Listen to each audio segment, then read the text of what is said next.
Vamos a seguir con nuestras series del verano. Rodrigo García, el pastor Rodrigo García eligió estas series que le puso un nombre que me parece desafiante: viviendo según lo que creemos, viviendo según lo que creemos, o viviendo de acuerdo a lo que decimos creer. Ese es el sentido. Entonces, durante todo este verano estamos hablando sobre diferentes temas que tienen que ver con lo que nosotros creemos como cristianos. Creemos básicamente que hemos sido salvados del juicio venidero por la obra de Jesucristo, que viene un juicio sobre el mundo y que Dios, en lugar de poner su ira sobre nosotros y destruirnos y condenarnos, Dios ha elegido enviarnos a su Hijo Jesucristo para que Él viva la vida que nosotros no podemos vivir, una vida de obediencia al Padre. Él fue perfecto en todo, pero lo hace en nuestro lugar, lo hace para sustituirnos, porque nosotros no podemos cumplir la ley de Dios. Entonces alguien toma nuestro lugar en esa obediencia y es Cristo. Y luego, después de ser obediente y de cumplir con la ley de Dios, ¿qué es lo que hace Cristo? Va a la cruz y no recibe una corona como premio por portarse bien, sino recibe una corona de espinas y va a la cruz y muere en nuestro lugar y derrama su sangre para que ese sea el pago que nosotros merecíamos por nuestro pecado. Entonces, esto quiero que entendamos, que nosotros, de que hemos sido salvados del juicio venidero por la obra de Jesucristo, por su vida, por su muerte, pero también por su resurrección. Y entonces, si esa es nuestra fe, si creemos en Cristo, en su vida, en su muerte y en su resurrección, la idea es: ¿cuáles son las implicaciones? ¿Cuáles son las consecuencias de creer esto? ¿Qué implica ser cristiano?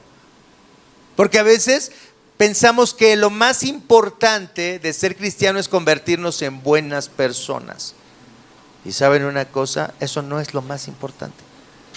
Es más, no necesitamos, y siempre se los digo, no necesitamos ser cristianos para ser buenas personas. Nadie necesita ser cristiano para ser buenas personas. Hay mejores personas que nosotros que nunca han leído la Biblia y que nunca vienen a la iglesia. Y son mejores papás, mejores esposos, mejores esposas, mejores hijos, mejores ciudadanos que nosotros. ¿Se entiende lo que estamos diciendo? No necesitamos ser cristianos para ser buenos. Lo que el cristianismo nos ofrece es salvación del juicio que viene. Y nos ofrece además Cristo comunión con nuestro Creador, comunión con el que nos creó, comunión con el que hizo el universo, para que podamos vivir en sincronía con ese Dios que nos creó. Así es que hoy vamos a seguir con esta lección, con esta serie de sermones, viviendo según lo que creemos. Entonces, si creemos en Cristo, en todo lo que ya mencionamos, ¿cuáles son las implicaciones? ¿Cómo debemos vivir? Y hoy vamos a hablar acerca de la gracia de la bondad, cómo ser buenos. ¿Es fácil ser bueno? Todo el mundo sabe lo que es bueno. ¿Están de acuerdo? Y volteas a tu alrededor y todo el mundo actúa bien, ¿no? La gente maneja bien. ¿Sí manejan bien los que manejan o no manejan bien? Aparte de ti, porque tú sí manejas bien. Los demás son los que manejan horrible. La gente en el trabajo se porta bien, la gente es responsable, la gente no es chismosa, la gente es productiva, la gente se apoya unos a otros, la gente actúa bien en el trabajo. Todos trabajamos con gente que actúa bien, o la gente miente, o la gente es envidiosa, o la gente tiene envidia de los que les va bien. ¿Cómo se porta la gente en su trabajo? ¿Se portan bien? Aparte de ustedes, que sí se portan bien ustedes en su trabajo. ¿Cómo son sus vecinos? ¿Son buenos vecinos? ¿Tenemos buenos vecinos?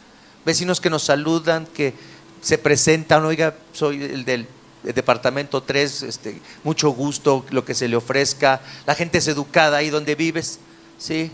La gente no pone sus cumbias a todo volumen, la gente es respetuosa, la gente limpia su calle, la gente se comporta bien. Los que gobiernan bien. ¿Sí gobiernan bien o no? No tengan miedo. Aquí somos una iglesia democrática. Hay lugar para todos. Izquierda, derecha, ultraderecha también. Es fácil ser bueno, es fácil que la gente se comporte bien. Todos sabemos lo que es bueno y lo que es malo, lo vamos a ver. Pero es fácil ser bueno. Tenemos varias cosas que pensar. Vamos a leer este texto, Efesios capítulo 4, versículo 4, perdón, Efesios capítulo 4, ¿sí? De los versículos 29 hasta el capítulo 5, versículo 2. Entonces, 4:29 al 5:2 de Efesios. Efesios 4:29 al 5:2. Dice así: eviten toda conversación obscena. Es Pablo hablándole a los efesios y dice: eviten toda conversación obscena o grosera o agresiva, ¿no? Por el contrario, que sus palabras contribuyan a la necesaria edificación y sean de bendición para quienes escuchan. No agravien al Espíritu Santo de Dios, con el que fueron sellados para el día de la redención. Abandonen toda amargura, ira y enojo, gritos y calumnias y toda forma de malicia. Más bien sean bondadosos y compasivos unos con otros y perdónense mutuamente, así como Dios los perdonó a ustedes en Cristo. Por tanto, imiten a Dios como hijos muy amados y lleven una vida de amor, así como Cristo nos amó y se entregó por nosotros como ofrenda y sacrificio fragante para Dios. Esta es la palabra del Señor. Son realmente pocos versículos de los que estamos meditando hoy, no son muchos versículos, pero quiero que pensemos en tres ideas. Número uno, existe una obligación de ser buenos, hay una obligación moral, que todos sentimos que existe esa obligación moral. Número dos, hay un gran desafío para lograr ser buenos. Y número tres, ¿cómo podemos llegar a ser verdaderamente buenos? Entonces, número uno, la obligación de ser buenos. Número dos, el desafío de ser buenos, es muy difícil ser buenos. Y número tres, ¿cómo podemos realmente alcanzar la bondad verdadera? Vamos a hablar de la obligación de ser buenos. Todos sentimos que los demás deben ser buenos, o sea, que tienen una obligación de ser buenos. Tú elegiste a tu esposa o a tu esposo porque pensaste que ella era una buena mujer. ¿Sí o no? ¿Sí o no? Creíste, me voy a casar con una buena mujer. Se ve tan obediente, nunca se pelea conmigo por nada, me da unos regalazos el 14 de febrero en mi cumpleaños, no sabe dónde ponerme, jarrito bueno, jarrito nuevo, ¿dónde te pondré? ¿No se veían como unas buenas muchachas nuestras esposas?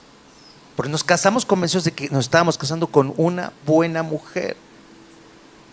Y ustedes, esposas, ¿no pensaron que se estaban casando con un buen hombre?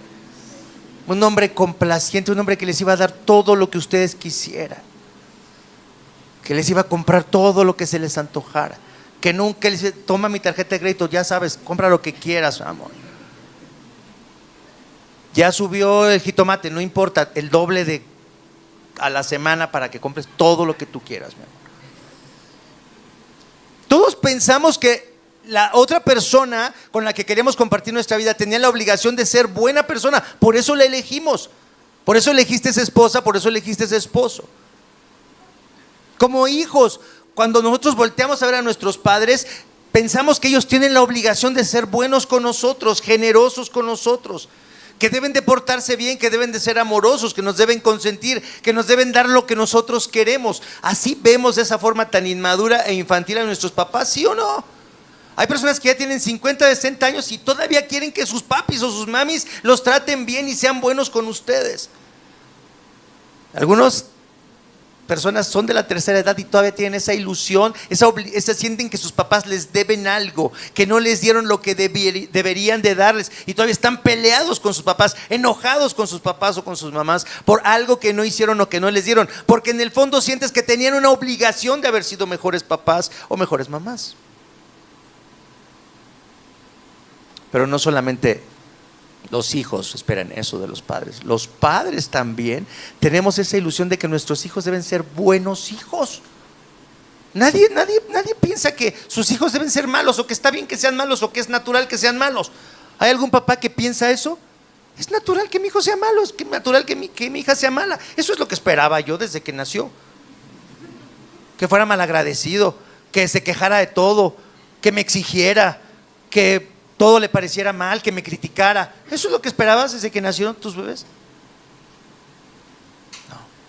Esperamos que sean buenos hijos, que sean obedientes, que caminen cerca del Señor, porque los bautizamos un día aquí, les enseñamos la palabra del Señor, oramos con ellos en las noches, les enseñamos historias bíblicas, los educamos con la vara de la corrección. ¿Qué más puede hacer un buen padre cristiano? Y sin embargo, fíjense, qué interesante, todos tenemos la impresión de que todos deben ser buenos. La gente que votó por la 4T, ¿qué espera? Que la 4T sea buena, ¿no? O sea, esperamos que los que elegimos para el gobierno sean buenos. Existe en el ser humano una idea de que los demás tienen la obligación de ser buenos. Los demás. No tú y yo. No tú y yo. No sé por qué nos exentamos a nosotros.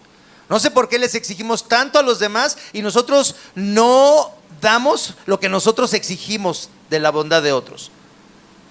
Les exigimos que los demás no mientan, que no engañen, que no hagan esto, que no hagan aquello, que no sean injustos, que sean agradecidos. Pero nosotros, ¿cómo somos nosotros?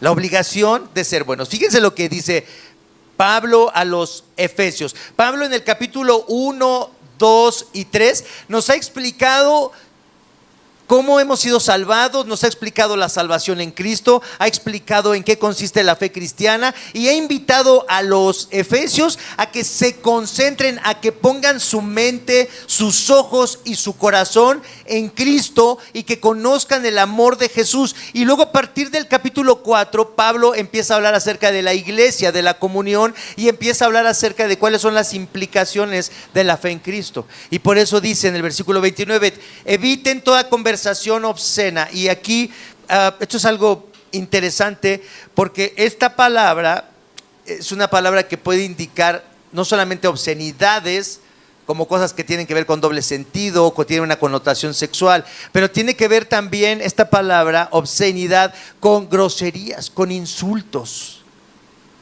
Y ese es el contexto que creo que funciona mejor, porque fíjense lo que dice: eviten toda conversación obscena, es decir, insultos, palabras hirientes. Por el contrario, que sus palabras contribuyan a la necesaria edificación y sean de bendición para quienes los escuchan. ¿Cómo deberíamos de ser? Deberíamos de ser personas que hablan cosas buenas, que no insultamos. Fíjense, no agravien al Espíritu Santo de Dios con el cual fueron sellados para el día de la redención. No entristezcan al Espíritu Santo de Dios, que les enseña cómo deben de ser.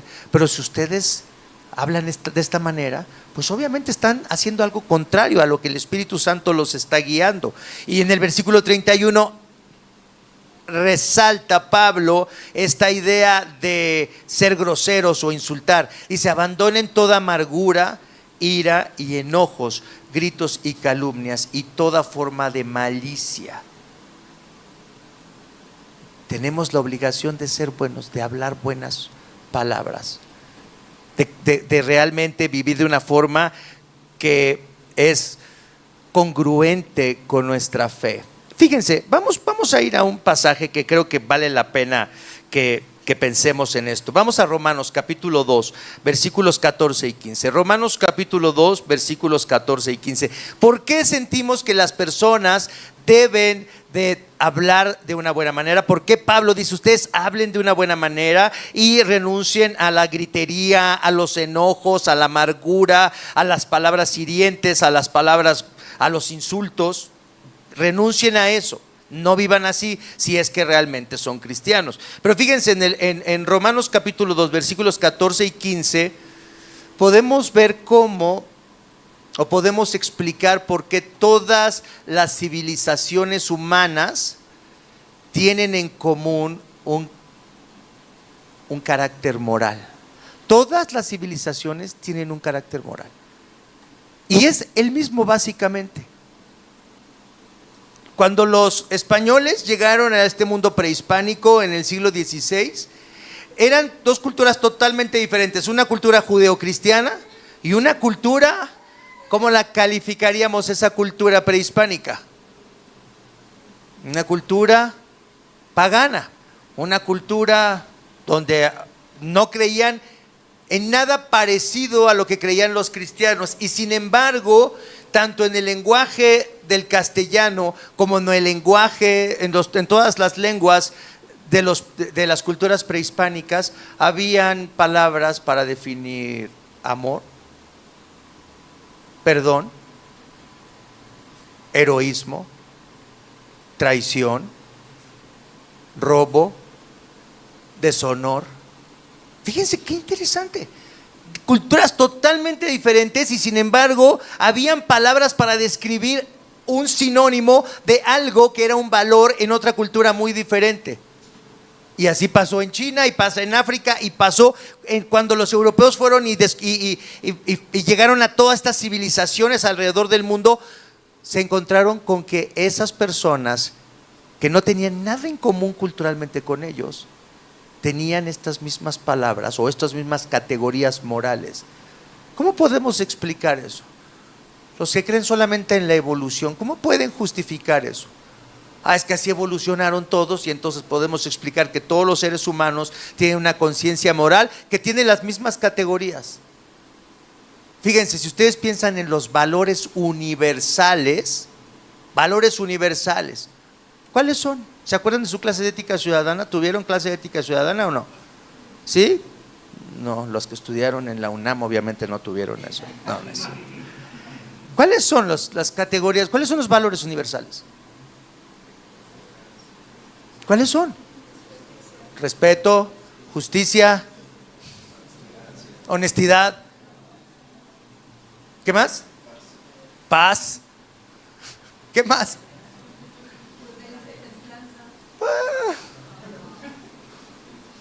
Sí, está como autocontrol, sí, podríamos decirlo. Los romanos eran una cultura que hablaba mucho del autocontrol, de la virtud, los griegos. Hay muy pocas. Los podemos contar con menos de 10 dedos, los valores universales. No podemos inventar otros. Fíjense, intenten inventar otro valor universal de los que ya están. No se pueden inventar. Son casi los mismos. Y estamos de acuerdo en todas las culturas del mundo, los musulmanes, los sintoístas, todos estamos de acuerdo en que hay estos ciertos valores y todos apreciamos esos valores. ¿Cómo podemos explicar esto? Fíjense lo que dice Pablo en Romanos capítulo 2, versículos 14 y 15. La Biblia nos da esa metanarrativa, esa metarealidad que nos hace interpretar la realidad de una forma en la que no podemos fallar. Fíjense lo que dice Romanos 2, versículos 14 y 15. De hecho, dice Pablo, explicando esto a los creyentes en Roma, cuando los no judíos que no tienen la ley, es decir, los paganos, los de cualquier civilización que nunca han leído la Biblia, cumplen por naturaleza lo que la ley exige, o sea, hacen lo bueno sin tener la ley de Moisés, sin tener la Biblia. Cuando ellos hacen lo bueno, son ley para sí mismos, aunque no tengan ¿qué? Dice, agradan a Dios, hacen lo que Dios manda, porque saben, fíjense lo que dice aquí, estos muestran que llevan escrito, ¿en dónde? En sus corazones lo que la ley exige. Santo Tomás de Aquino hablaba de una ley infusa, una ley que está en todos los seres humanos, que Dios ha puesto en todos los seres humanos. No hay nadie que diga, no, eso está bien o eso está mal, y que nosotros no estemos de acuerdo con lo que está bien o está mal. Y cuando alguien define el bien o el mal de una forma en la que no es congruente con esta ley que todos tenemos en el corazón, decimos, eso es una tontería, eso es algo absurdo. Fíjense lo que dice. Entonces, los paganos, los que no tienen la ley de Dios, muestran que llevan escrito en el corazón lo que la ley exige, como lo atestigua su conciencia, pues sus propios pensamientos algunas veces los acusan y otras veces los excusan. Pablo está diciendo, aún los que no conocen la Biblia se sienten culpables cuando hacen lo malo. Tienen un sentimiento de culpa cuando hacen lo malo y se sienten bien cuando hacen lo correcto. Hubo un video muy famoso de unas personas en una de los alrededores de la Ciudad de México que eran parientes de un hombre que robaba casas y que lo mataron las personas de esa casa. Y entonces decían, mi primo sí era ratero, pero nunca le faltó el respeto a nadie, era bien respetuoso. Sí, sí, era bien ratero. Sí, marihuanillo, pero nunca le faltó el respeto a ninguna persona. Y esto se convirtió en una broma viral. ¿Por qué se convirtió en una broma? ¿Por qué nadie salió y dijo, estas muchachas tienen razón? ¿Por qué no hubo alguien que las defendió y que dijo, si es una injusticia que hayan matado a ese pobre muchacho que era ratero pero muy respetuoso? ¿Por qué no hubo nadie que dijera eso? ¿Por qué nadie apoyó a las muchachas? ¿Por qué todo el mundo se burló de esas jóvenes que estaban diciendo eso? Porque lo que estaban diciendo es una barbaridad. Es algo que nadie puede creer. Ni los cristianos, los que tenemos la Biblia, ni los no creyentes, ni los paganos, ni los que odian a Dios, ni los que son ateos, ni los que creen en el Big Bang y que creen que descendemos del mono y que evolucionamos, ni siquiera esas personas creen que esas muchachas estaban diciendo una verdad. ¿Están de acuerdo? ¿Por qué podemos estar todos? Porque hay un consenso de que eso es algo ridículo, de que eso es una cosa que no puede ser lógica, por esa ley que está en nuestros corazones. Tenemos una obligación de ser morales. Tenemos una obligación de comportarnos de cierta manera, aunque lo neguemos, aunque digamos, no, yo no tengo esa, yo tengo mi propia verdad, yo sigo mi corazón, yo soy fiel a mí mismo, yo quiero ser auténtico, no quiero seguir a toda la manada, no quiero seguir a todas esas personas que van por el mismo camino, quiero ser distinto y quiero ser fiel a mí mismo. Y entonces ahora, por ejemplo, tenemos esta cultura en donde una persona, una actriz famosa puede decir, ya no quiero ser mujer, voy a ser hombre y quiero que me corten los pechos y quiero que me mutilen y quiero ser un hombre.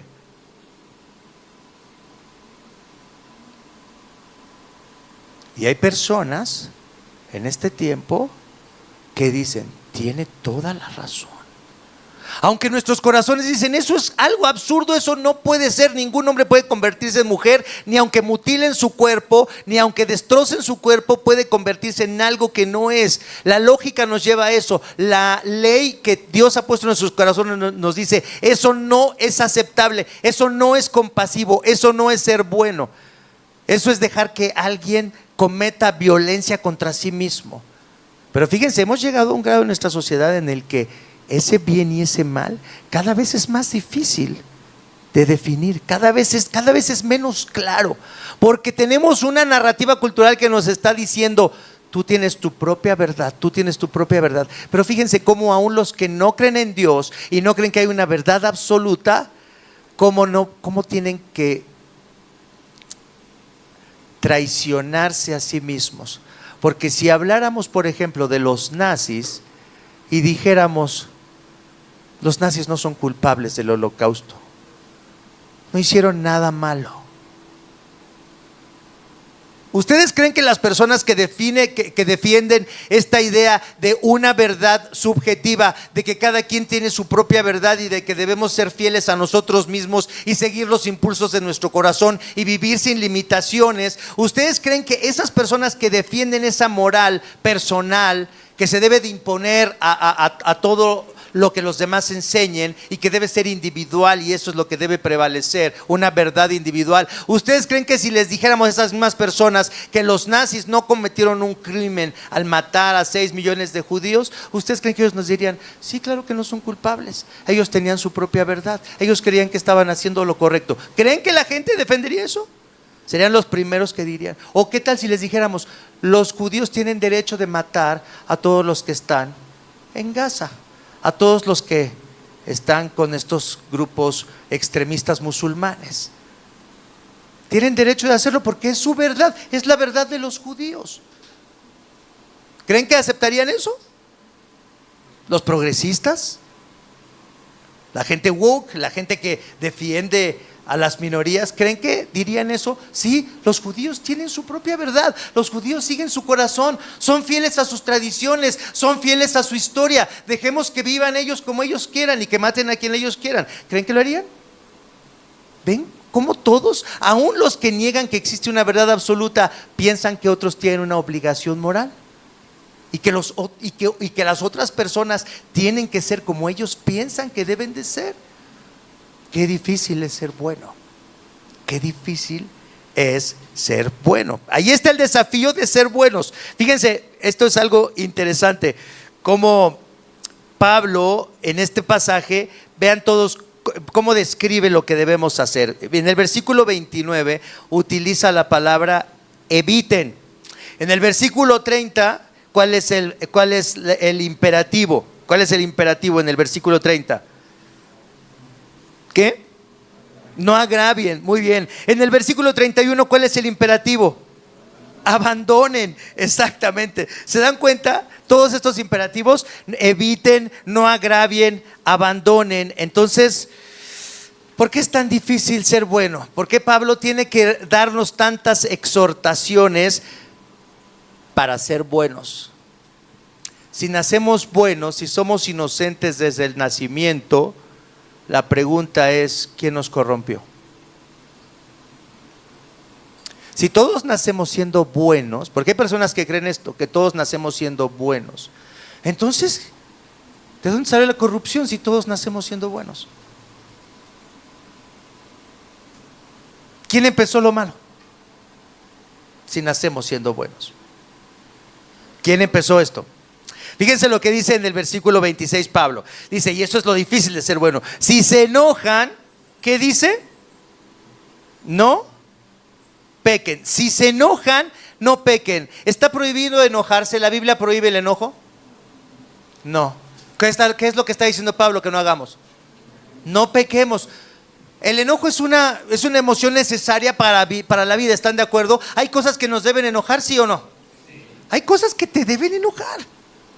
Si tú como esposa ves a tu marido haciendo algo que no es correcto, eso te debe enojar. La cosa es que no debes pecar. Enójate con tu marido. No, tú no.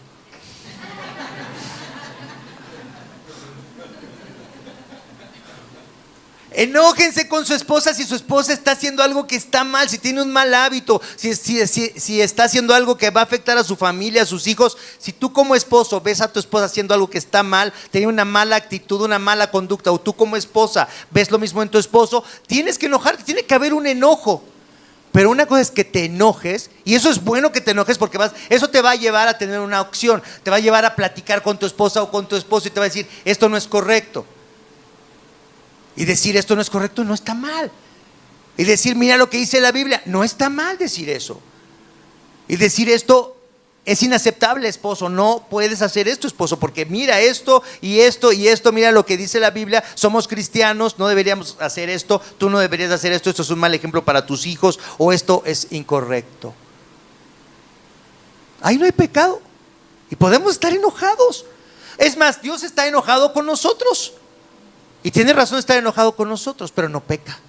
Su enojo es santo. Se enoja porque estamos haciendo algo que nos destruye, algo que está mal. Pero nosotros pecamos cuando el enojo por algo justo, por algo que debemos atender, pasa a ser algo que estoy más bien explotando porque estoy frustrado contigo, porque no haces lo que yo hago, porque ya te dije 1000 veces que hagas esto y tú no lo haces. Entonces empieza el pecado. Entonces empiezan las palabras obscenas. Entonces, ¿qué empieza? Entonces, ¿qué es lo que tenemos? ¿Qué es lo que tenemos? Tenemos amargura, ira, enojos, gritos y calumnias. Acusaciones que tal vez no son justas, ¿estás de acuerdo? Cuando te enojas no dices cosas que dices, tal vez le exagere. Porque estás enojado, porque estás frustrado.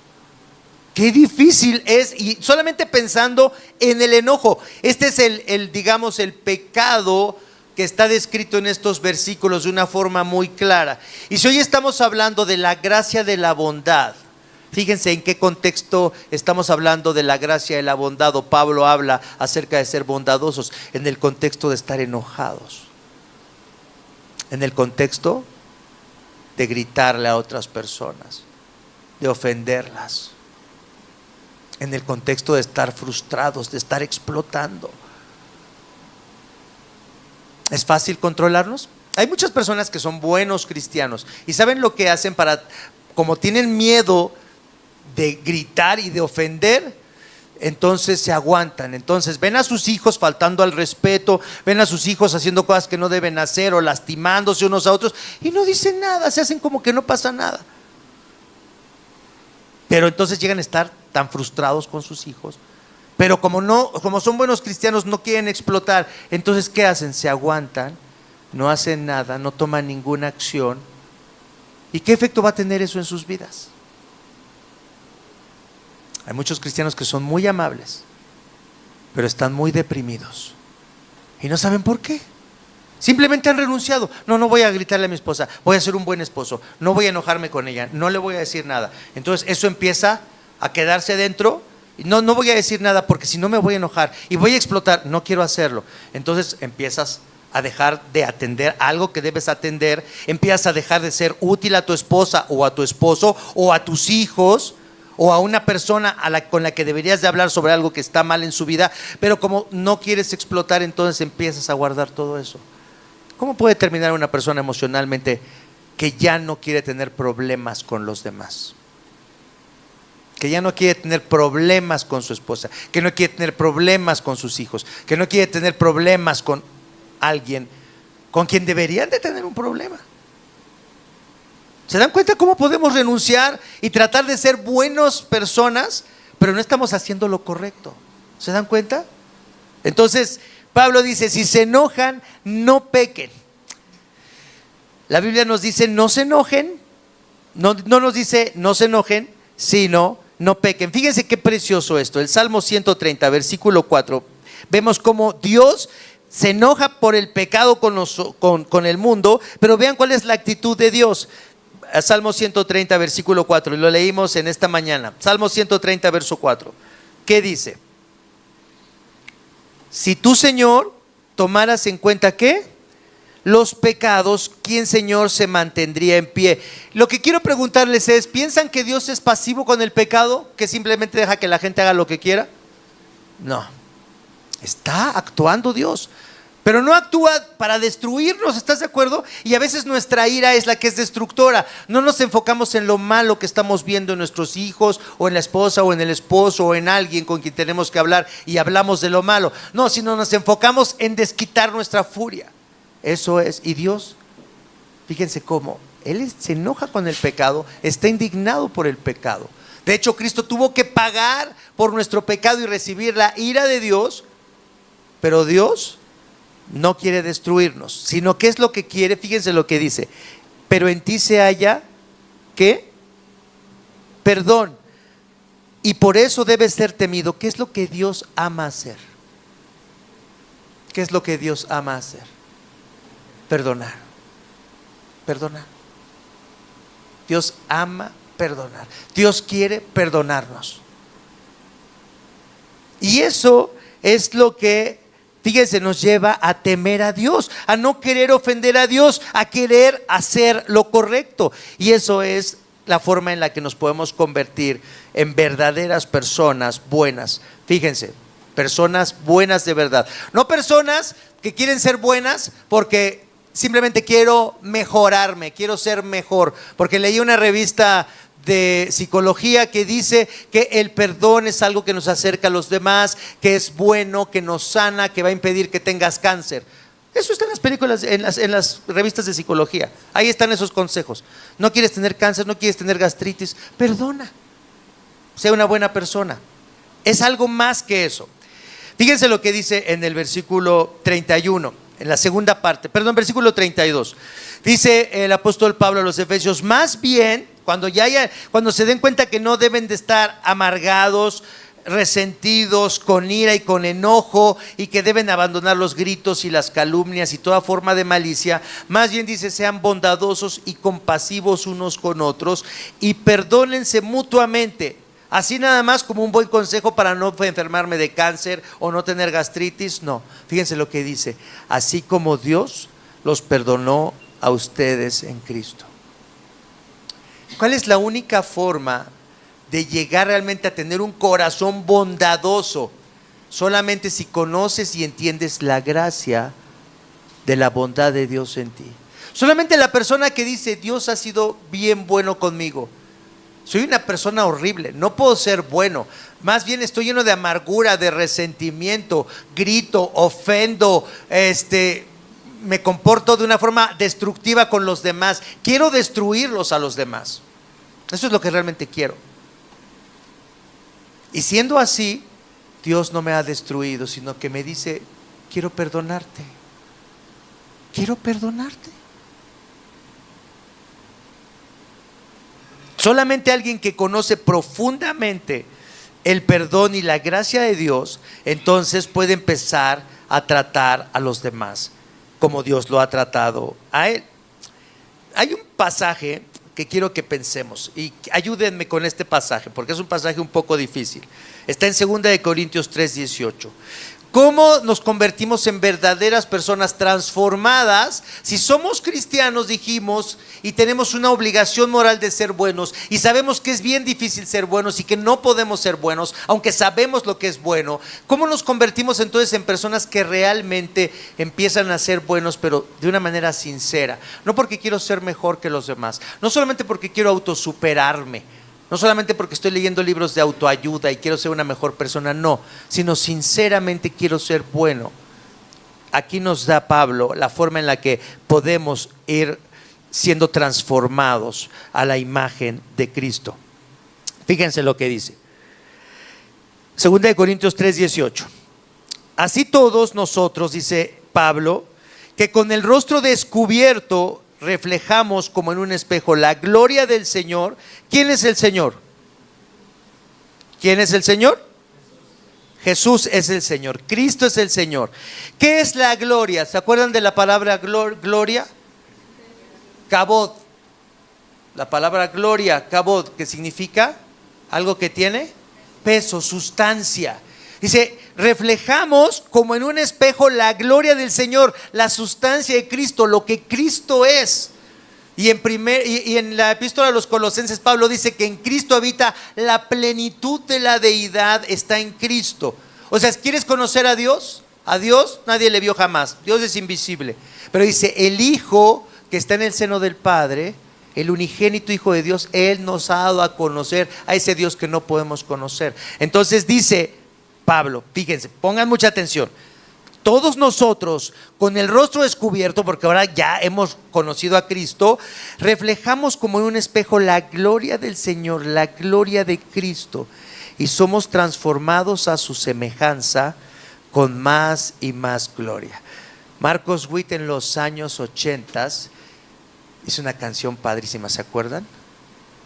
De gloria en gloria te veo. Cuanto más te conozco, quiero saber más de ti. Podemos criticar a Marcos Witt, pero esa teología está impecable. Vean esto, vean lo que está diciendo 2 Corintios 3:18. Todos nosotros con el rostro descubierto, ya que Cristo ha venido y nos ha quitado el velo de la cara, como en un espejo vemos la gloria del Señor. Reflejamos, pero la palabra reflejar no me gusta. Si ustedes estudian esta palabra en griego, también esta palabra puede ser utilizada como contemplamos la gloria del Señor, y me gusta más contemplar. Contemplar. ¿Qué es lo que contemplamos? Si pasa una rata en la calle, ¿la contemplo? ¿Podría yo decir que estoy contemplando una rata? No.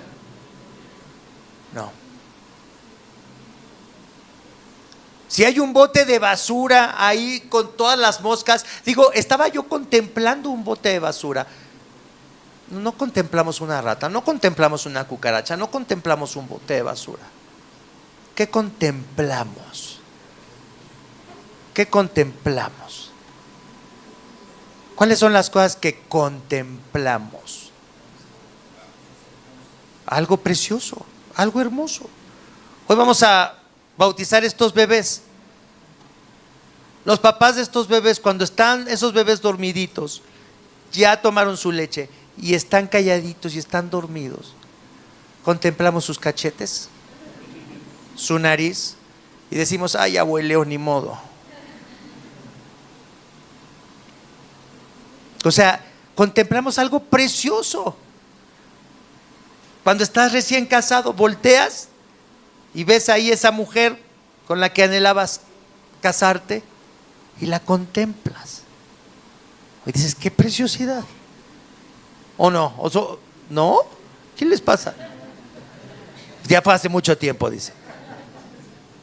Contemplamos un atardecer, contemplamos un bosque, una montaña con nieve, contemplamos la luna, estrellas, contemplamos algo precioso, contemplamos una pecera llena de peces exóticos, peces cirujano y peces payaso, y si tiene anémonas lo contemplamos porque es algo precioso.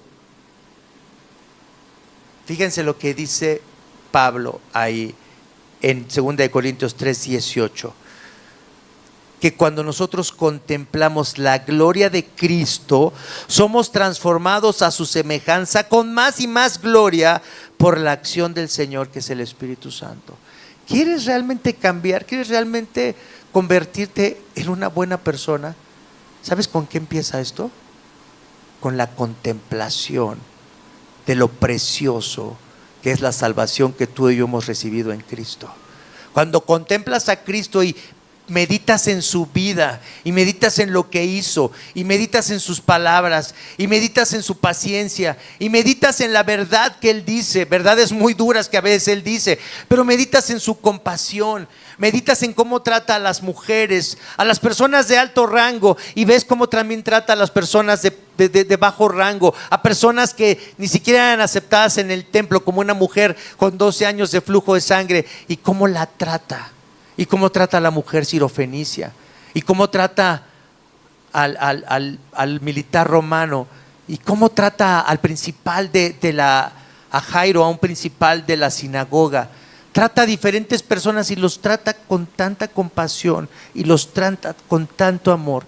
Y si piensas que así también Él quiere tratarte a ti, y que de hecho así te ha tratado a ti, porque no te ha dado lo que mereces, te ha tratado mucho mejor de lo que mereces. Si contemplas su amor, su vida, sus palabras, y luego si vas a la cruz y contemplas la cruz y dices, ahí estás tú, orando por los que te están crucificando, orando por los que están clavando, Señor, tus manos a la cruz, y estás diciendo, Padre, no les tomes en cuenta sus pecados.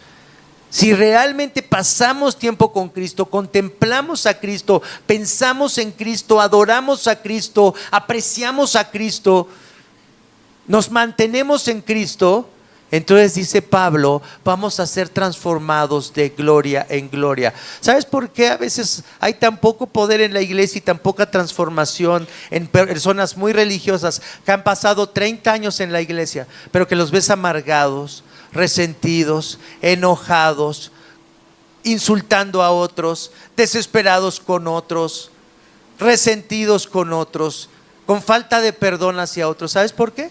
Porque aunque hemos pasado años en la iglesia, no hemos conocido a Cristo profundamente. Tal vez hemos hecho miles de actividades, tal vez hemos hecho miles de servicios y nos hemos perdido a Cristo. La gracia de la bondad. Para ser bueno, tengo que conocer primero esa gracia de la bondad y conocerla profundamente. Que no solamente sea algo teológico, doctrinal con lo que estoy de acuerdo, sino que sea algo que realmente transforma y cambia mi corazón. A veces veo programas en los que, bueno, les voy a decir qué programa es este para que sepan. American Idol. Y de pronto llega una persona que no parece gran cosa. Todo el mundo la ve con desprecio. Y de pronto empieza a cantar. Y toda la gente que creía que eso era una broma, y toda la gente que veía a esa persona con desprecio, porque es una persona que no se ve bien, que tal vez tiene sobrepeso, que tal vez no está bonita, que tal no tiene una imagen que nos impresione positivamente, de pronto toda la gente está fascinada y hay lágrimas en los ojos de las personas. ¿Por qué? Cuando descubrimos lo precioso que hay en alguien o en algo, eso nos cambia, eso nos transforma. ¿Saben por qué no hemos sido transformados? Porque Cristo solamente es una doctrina, es algo que decimos, si yo recibí a Jesús cuando tenía 9 años y ya está en mi corazón, díganme qué más hago. Nos hemos alejado de lo precioso que es Cristo y no hemos pasado tiempo contemplando a Jesús, su vida, su muerte, su resurrección, y entendiendo qué significa esa bondad, esa gracia de la bondad que Cristo me ha dado. Solamente eso, al comprender eso, podemos convertirnos en personas que tratemos a otros con la misma gracia que la bondad que Dios nos ha dado en Cristo Jesús. ¿Se entiende esto? Analicen 2 Corintios 3:18 y pensemos en esto que nos dice Pablo. Por tanto, hijos, por tanto dice, imiten a Dios como hijos muy amados y lleven una vida de amor, así como Cristo nos amó y se entregó por nosotros como ofrenda y sacrificio fragante para Dios. No solamente lo escuchen, léanlo, analicen esto, piensen en esto, contemplen esto, y entonces recibiremos la gracia de la bondad y seremos capaces de ofrecérsela a otros. Vamos a orar. Padre Santo, Padre amoroso, te damos tantas gracias en esta hora, porque, Señor, nos has tratado con tanta bondad, has sido tan amoroso con nosotros, tan paciente con nosotros, y sin embargo nosotros no hemos pasado el suficiente tiempo contemplando, apreciando, adorando eso que ha sido hecho por nosotros por medio de la vida de tu Hijo, por medio de su sacrificio en la cruz. Al contemplar el poder de la resurrección de Cristo, al saber que Cristo está sentado a la diestra de ti, Padre, y que desde allí intercede por nosotros, al recordar las promesas de que tú, Señor Jesús, vas a venir por nosotros y vas a hacer cielos nuevos y tierra nueva, y nos vas a levantar de entre los muertos y vamos a tener un cuerpo resucitado, y vamos a sentarnos a una mesa, a un banquete, Señor, a una fiesta que nunca va a terminar, a un banquete que nunca tendrá final. Señor, ¿cómo esperamos ese día cuando nos sentemos, Señor, a tu mesa, disfrutemos de tu presencia y sea nuestro mayor placer obedecerte, hacer tu voluntad, ser bueno con otros, Padre Santo, porque para eso nos creaste, para ser buenos unos con otros, para apreciar la bondad de ti en nuestros hermanos, en nuestros amigos, en nuestra esposa, en el esposo, en nuestros hijos, en nuestros padres, en nuestros vecinos. Padre, ¿cómo anhelamos esa vida eterna, ese mundo que va a ser como debe ser? Padre bendito, bendícenos mientras te buscamos, mientras queremos pasar tiempo contigo para poder imitar a nuestro Salvador, a nuestro Señor Jesucristo, en cuyo nombre oramos. Amén.